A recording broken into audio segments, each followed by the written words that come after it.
History's greatest monsters aren't always the ones with the highest body counts. Sometimes they're the ones with the most twisted imaginations. We're about to explore 33 individuals who didn't just kill. They were innovators of fear, architects of agony. From a doctor who became a one-man plague to a queen who used poison as a national pastime, these are the stories that prove reality is far more terrifying than fiction. 1. Edward Teach, better known as Blackbeard, wasn't terrifying because of his kill count. In fact, he was probably less violent than many of his contemporaries. No, Blackbeard was a master of psychological warfare, a pirate who understood that fear was a more valuable currency than gold. His genius was in his branding. Before a battle, he would weave hemp cords soaked in saltpeter into his massive black beard and light them. He'd stride onto the enemy deck wreathed in smoke, with multiple pistols strapped to his chest, looking like a literal demon emerging from hell. His enemies weren't just facing a pirate, they were facing a supernatural horror show. This diabolical pyrotechnics display often made them surrender without a single shot fired. 2. The ancient Greek tyrant Phalaris of Syracuse proved that cruelty could also be an art form, albeit a monstrously twisted one. He commissioned a life-sized hollow bronze bull, a grotesque sculpture with a door on its side. This wasn't for display, it was an execution device. Victims were locked inside, and a fire was lit beneath the bull's belly, slowly roasting them alive. But here's the truly diabolical part.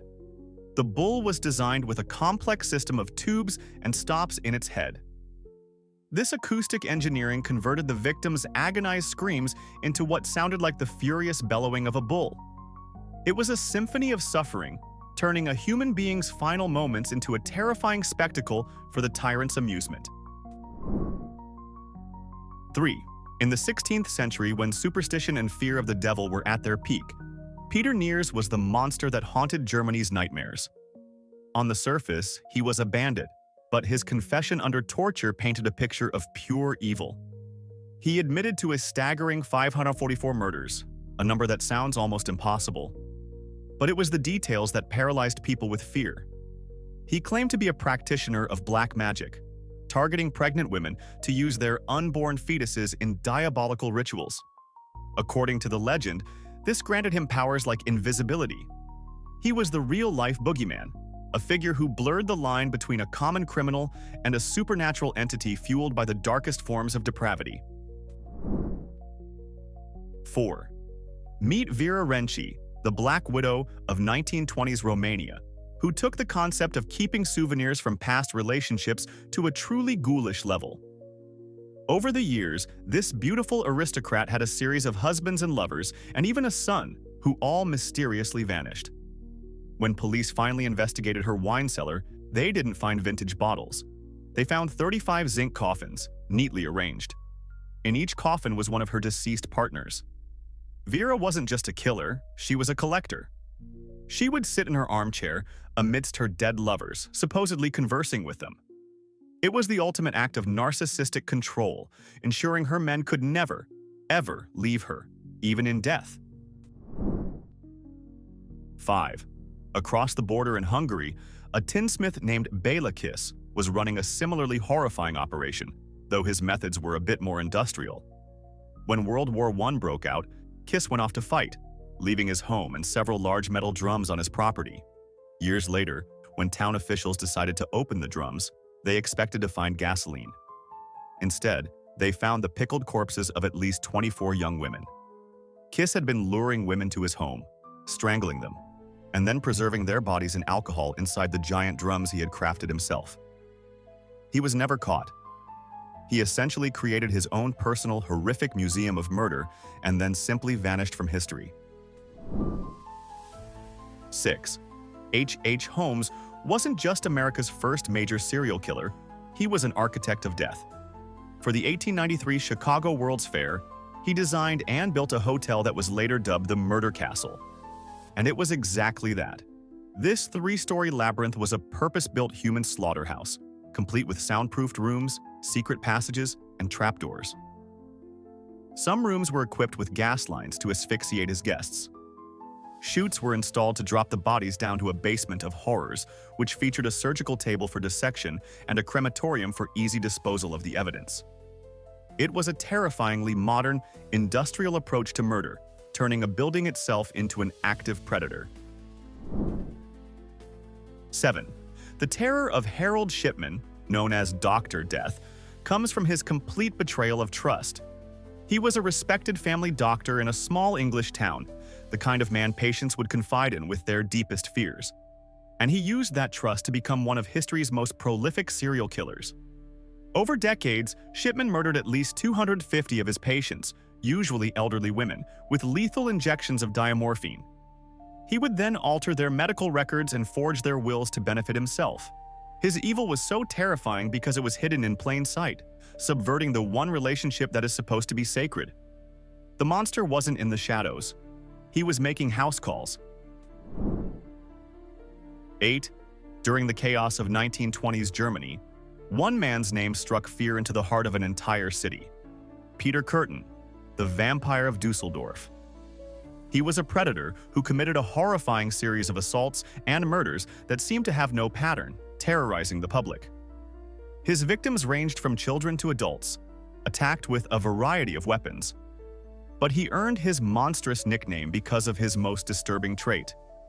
He would sometimes drink the blood from his victims' wounds. Kurten represented a complete breakdown of societal order, a monster who walked the streets and whose random, savage cruelty made everyone feel like a potential victim. His crimes were a dark reflection of the societal anxieties of the time. 9. In the officially crime-free utopia of the Soviet Union, Andrei Chikatilo was a flaw in the system so monstrous it wasn't supposed to exist. For 12 years, the Butcher of Rostov haunted the transit systems, a seemingly pathetic, bumbling grandfather figure who was easily overlooked. This harmless facade was his greatest weapon. While police, blinded by ideology, searched for a younger, stronger killer, convinced that such Western depravity couldn't come from a Soviet family man, Chikatilo continued his rampage. He lured at least 52 women and children to their deaths with a brutality that shocked even seasoned investigators. His acts of mutilation and cannibalism weren't just murder. They were a complete desecration of the human form. Chikatilo represents a unique terror, the evil that flourishes when a society refuses to even admit it can exist. 10. Pedro Alonso. Lopez, the monster of the Andes, operates on a scale of horror that feels more like a natural disaster than the work of one man. His own confession, delivered with a disturbing lack of emotion, places his victim count at over 300 young girls across Colombia, Ecuador, and Peru. He was a nomadic plague, drifting from village to village, exploiting the poverty and trust of rural communities. The true, mind-bending terror of his story isn't just the staggering number of lives he destroyed. It's what happened after he was caught. Due to legal loopholes and jurisdictional chaos, he served just 18 years in prison. In 1994, one of history's most prolific serial killers was deemed reformed and released. He walked out a free man and vanished, leaving the world to wonder where this human black hole of death is today.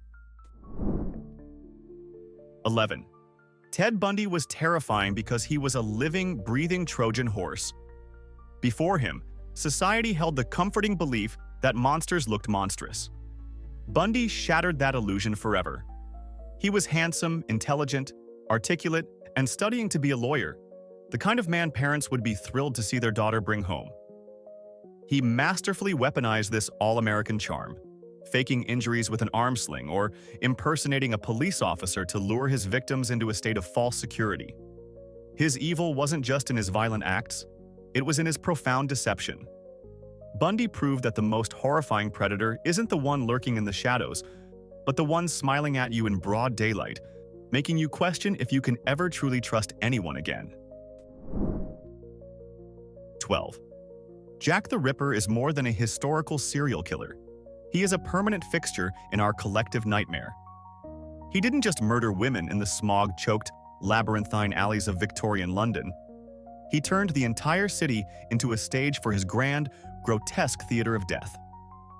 The sheer anatomical precision of his mutilations fueled terrifying speculation that he could be a doctor or even a member of the royal family.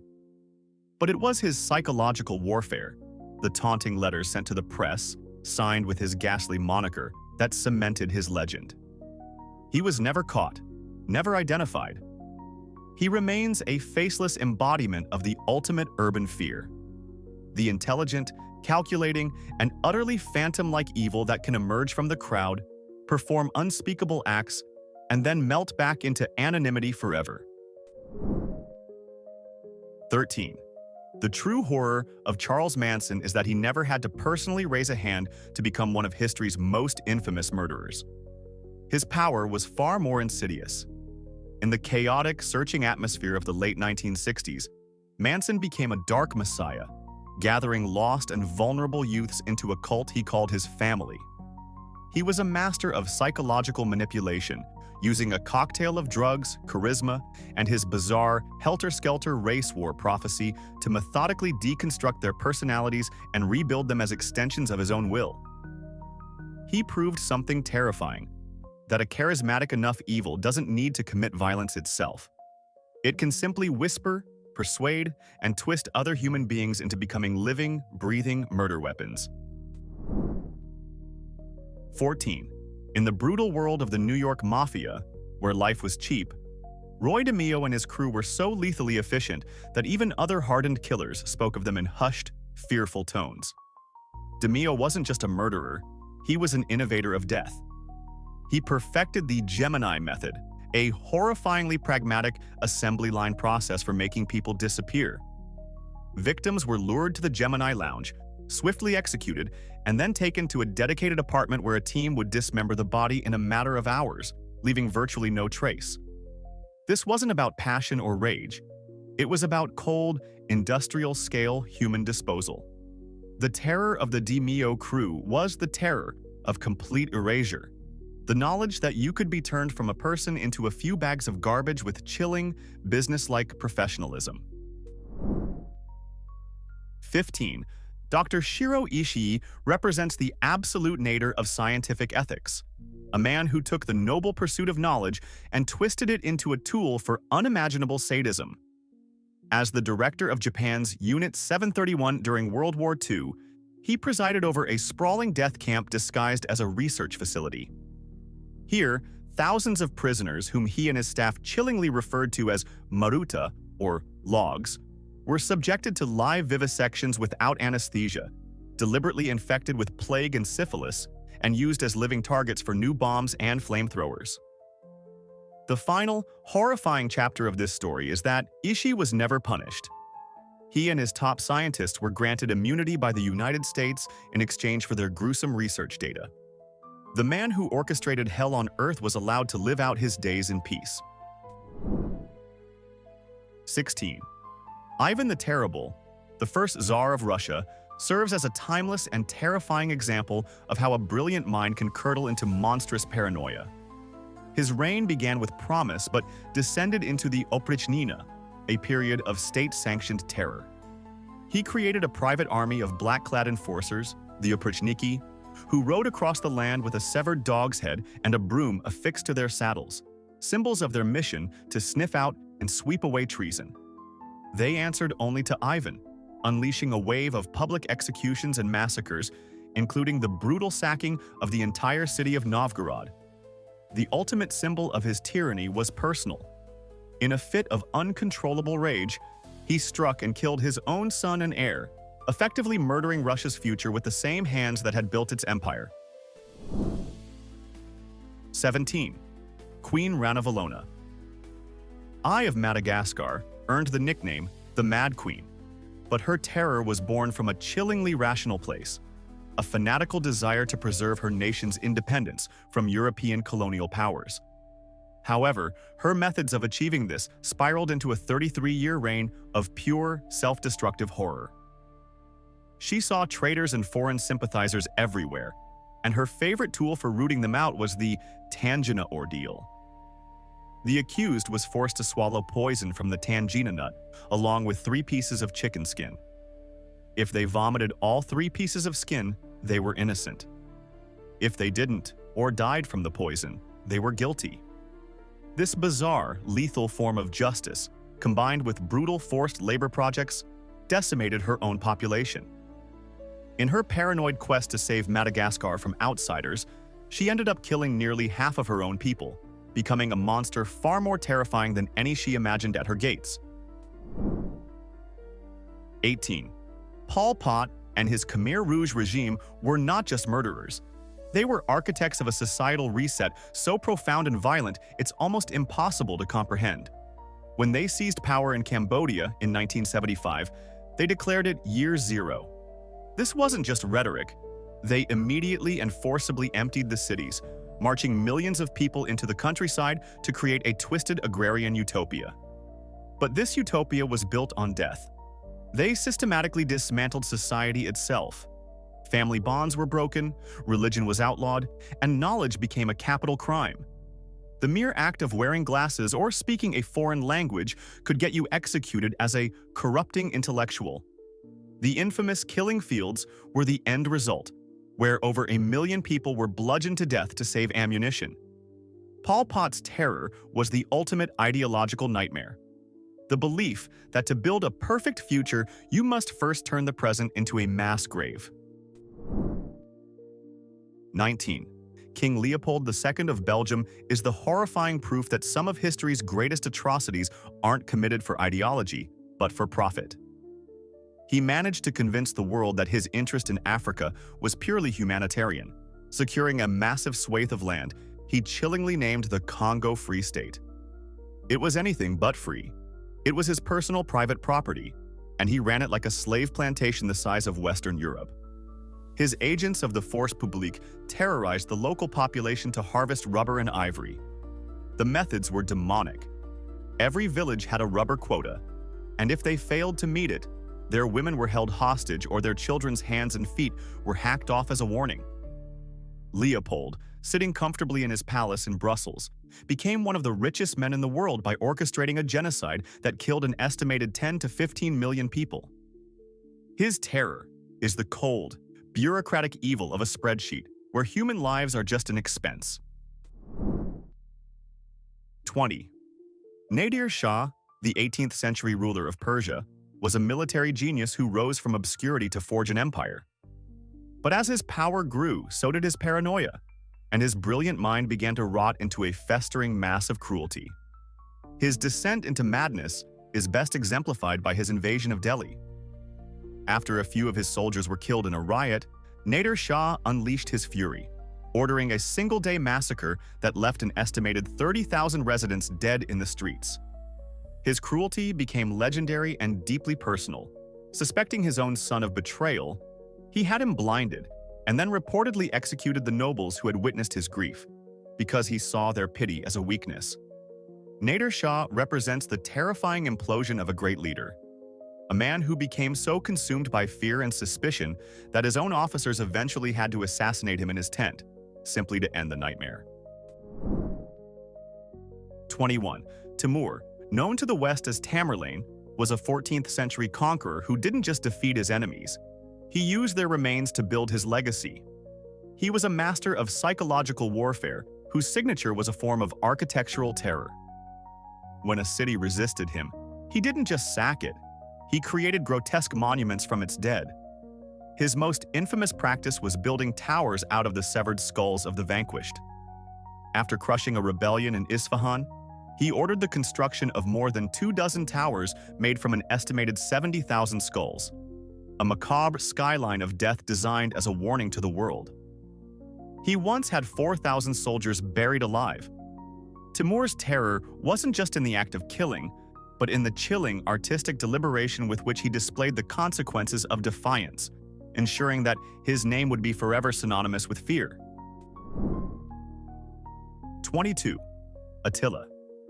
The Hun was less a king and more a force of nature, a human earthquake that rolled across 5th century Europe, leaving a trail of absolute devastation. His title, the Scourge of God, was well earned. He and his nomadic warriors were the embodiment of nihilistic destruction. They didn't seek to govern or build. they sought to plunder and erase. Cities were not just conquered, they were often burned to the ground so thoroughly that, as the legend goes, grass would never grow there again. For the crumbling Roman Empire and the other established civilizations of Europe, Attila was the apocalypse made flesh. He was the terrifying outsider whose motives were brutally simple: gold and ruin. His horror lies in his role as a great destroyer, a man whose primary impact on history was the smoking rubble and the collective trauma he left behind. 23. Muammar Gaddafi was a special brand of terrifying, blending the brutal repression of a dictator with the surreal, unpredictable theatrics of a madman. For 42 years, he ruled Libya through a potent cocktail of fear and a bizarre cult of personality. His cruelty was often a public spectacle. He broadcasted the hangings of political dissidents on state television, forcing citizens to watch and turning state murder into a national pastime. He surrounded himself with an all-female Amazonian guard and delivered rambling, incoherent speeches that left the world baffled and his own people terrified of his next whim. The horror of Gaddafi was the horror of absolute volatility. He was a paranoid, megalomaniacal tyrant who saw conspiracies everywhere and whose rule was utterly arbitrary, keeping an entire nation psychologically hostage for over 4 decades. 24. The terror of Chilean dictator Augusto Pinochet was a quiet, bureaucratic kind of evil, but it was no less horrifying. After seizing power in a 1973 coup, his regime perfected the art of making its enemies simply disappear. He didn't always create martyrs through public executions. Instead, his secret police would abduct political opponents off the street, taking them to hidden torture centers. Many were never seen again.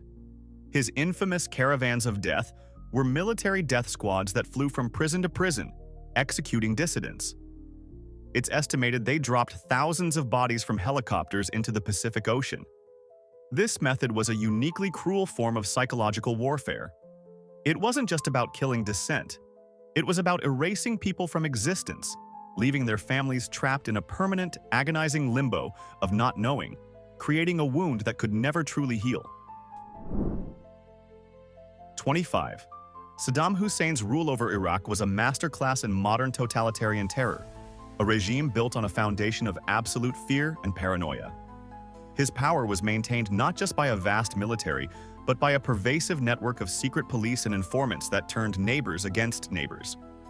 But his most defining act of horror was a terrifying escalation of cruelty, using chemical weapons against his own people. The 1988 Halabja chemical attack was not an act of war, it was an act of genocide. He unleashed a cocktail of mustard gas and nerve agents on a Kurdish town, killing an estimated 5,000 civilians in a single day. People dropped dead in the streets, in their homes, their bodies frozen in the last moments of life. Saddam's terror was the ultimate betrayal, a leader who viewed his own citizens as nothing more than vermin, to be exterminated when they became inconvenient. 26. François Duvalier, better known as Papa Doc, was the tyrant of Haiti, but he ruled less like a president and more like a demonic high priest. He understood the deep-seated cultural power of voodoo and masterfully twisted it into a tool of psychological control. He styled himself after Baron Samedi, the voodoo spirit of the dead, speaking in a slow, nasal tone and rarely removing his dark glasses. This supernatural persona was backed by the very real terror of his private militia, the Tonton Macoute. Named after a boogeyman from Haitian folklore, they were a force of pure, unchecked brutality, responsible for torturing and killing tens of thousands. They answered only to Papa Doc, and were believed by many to be supernatural demons themselves. Papa Doc's horror was the insidious fusion of state violence and spiritual dread, keeping his people paralyzed with fear of both the living and the dead. 27. Queen Mary. Eye of England will be forever known by the chilling moniker Bloody Mary, and for good reason. Her terror was that of a religious fanatic armed with the absolute power of the state. Driven by a fervent desire to drag England back to Catholicism, she unleashed a wave of brutal persecutions against Protestants that became a national trauma. Her signature method was public burning at the stake. Nearly 300 people, from high-ranking bishops to common laypeople, were condemned as heretics and subjected to this agonizingly slow and public death. These weren't quiet executions. They were horrifying spectacles designed to strike fear into the hearts of anyone who dared to defy the Queen's faith. Mary's reign is a terrifying reminder of how a ruler's personal piety, when twisted into uncompromising zealotry, can transform a nation into a landscape of fire and fear. 28. In an age of religious fervor, Tomás de Torquemada stands out as the ultimate architect of institutionalized terror. As the first Grand Inquisitor of the Spanish Inquisition, he wasn't just a man. He was the head of a terrifyingly efficient machine designed to purify the Catholic faith through paranoia and pain. Under his 15-year leadership, the Inquisition became a shadowy force that haunted every corner of Spanish society. Accusations, often anonymous, were enough to land anyone in a dungeon. Torquemada perfected the use of systematic torture, not out of pure sadism, but as a pious tool to extract confessions. He was responsible for the burning of thousands of heretics and the forced conversion or expulsion of hundreds of thousands of Jews and Muslims. His horror is the cold, bureaucratic evil of a fanatic who truly believed he was doing God's work, one stretched rack and burning pyre at a time. 29.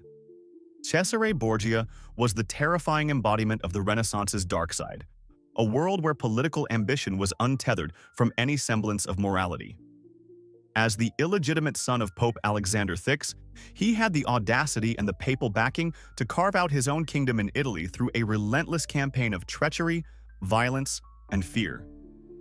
He was a master of the quiet kill, preferring the elegant efficiency of poison, often administered via his infamous Cantarella concoction, or the swift work of a hidden dagger.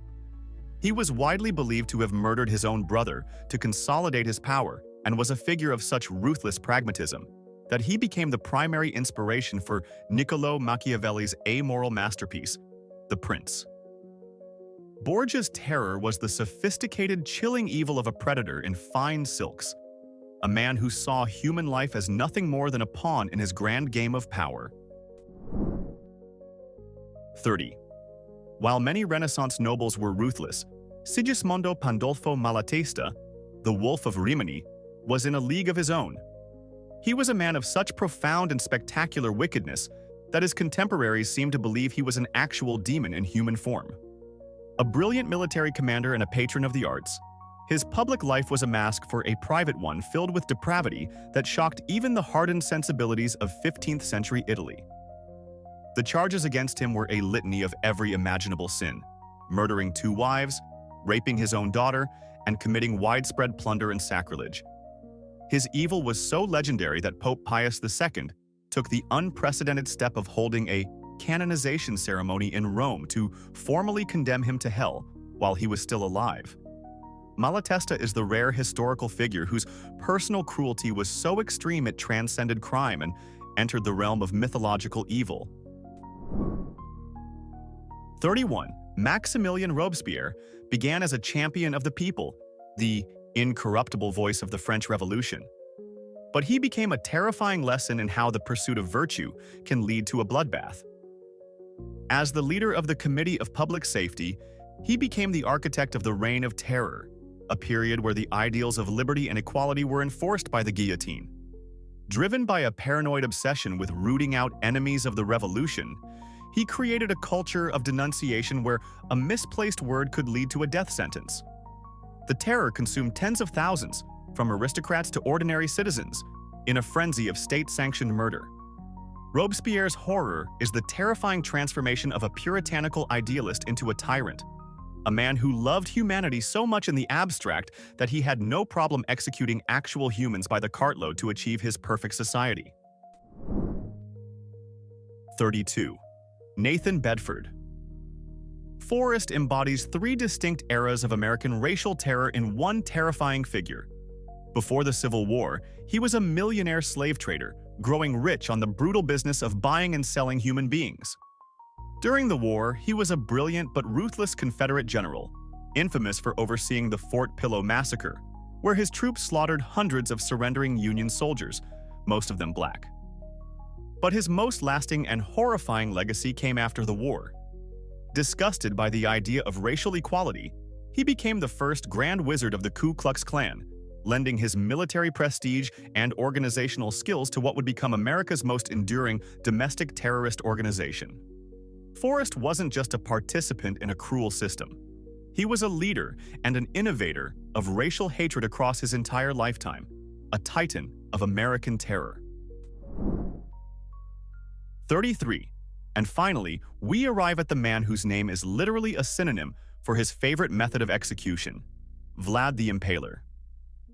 The 15th century Prince of Wallachia wasn't just a ruler. He was a master of macabre theater, and his stage was the battlefield.